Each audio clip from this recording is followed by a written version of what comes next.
The Southeast, known for its amazing flora, fauna and footy. Mid-Southeast Footy. Certainly known for its footy. It is the Flow Friday Night Sports Show. Mid-Southeast now. Unfortunately, Jared Dawson, go. Ring through, mate. He's trying to ring through now. Do I stall for time? Should I tell a story? Would you like me to tell a story? Oh, look, you could say not about Mankinis and Ben Hooper and that, because that could get us in serious trouble. I don't. No, it's a family show. Thank you. I'm trying to think of a story at the moment, Flamir, but I can't. Well, I could tell you a story about last week's game between Mid-Southeast and Western Border, and at full time, it was Western Border who were too good, 13-10-88. Mid-Southeast, 8-6-54. They won all three grades, Western Border. Now, couple with that in the netball side of things, and we've already talked about this, but couple with that the fact that they won the A grade and the under-17s and Division 2 of the under-15s in the netball. They had a pretty fair weekend, Western Border. Oh, they certainly did. The 17.5s too, with that win, that was good win by K&T, but then they actually then lost in the final. Yes, so that's right. Jared Dawson is with us, and Jared, the Mid-Southeast were no match in the end for Western Border in the senior match, but in the junior grades too, Western Border really showed even that they beat K&T also.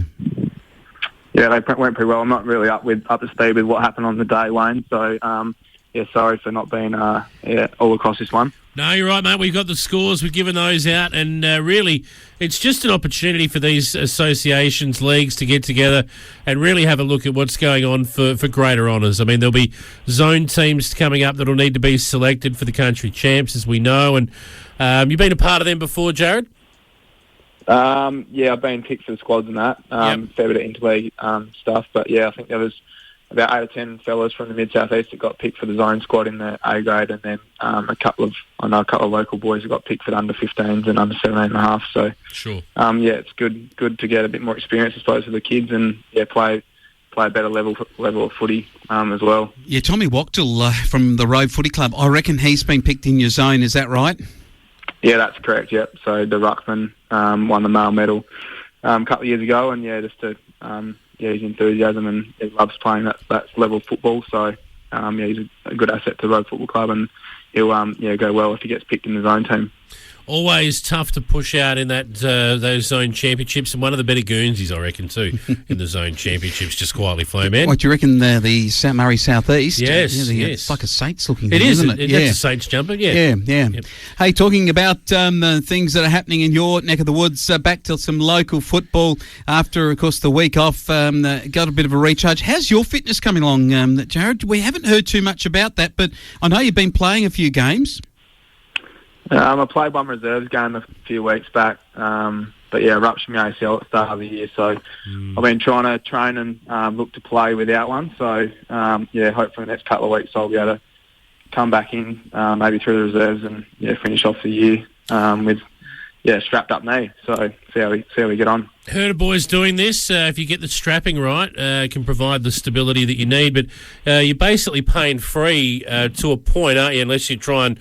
It's like when you got a crooked tooth and you get that bit of ice cream or something on the tooth, or a bit of ice on the tooth. It just sort of shoots that pain through. If you turn the wrong way without an ACL, you can get the same sort of sensation, can't you?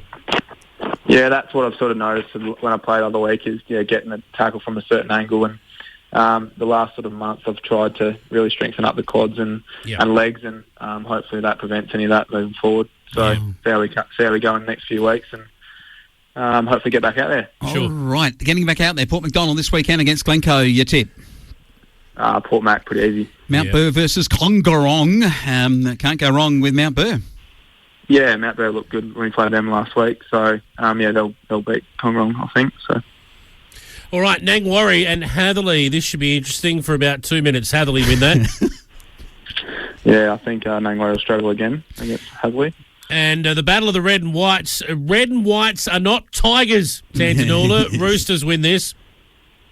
Yeah, Tan are a bit of a funny side. It's they seem to be improving each week, and I think they've got a fair few new players, and won't take them lightly, and obviously only just beat them in the first round. So we've got a few blokes back in, and hopefully we can get in there and come away with a win. It's true. They have improved a fair bit, actually. So, yeah, it should be interesting, but Robe will get that. Robe Roosters in the reserves have got Tandanoola here. Now, second Robe, this is just phenomenal. They only got Hatherley above them and just a bit of percentage. You need to knock over Tandanoola in the reserve game to really get that percentage and keep pushing it, because obviously Hatherley will get some percentage in the reserves against Nangwarry.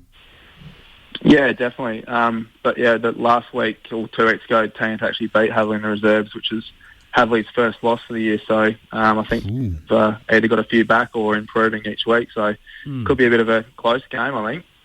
All right. Very interesting.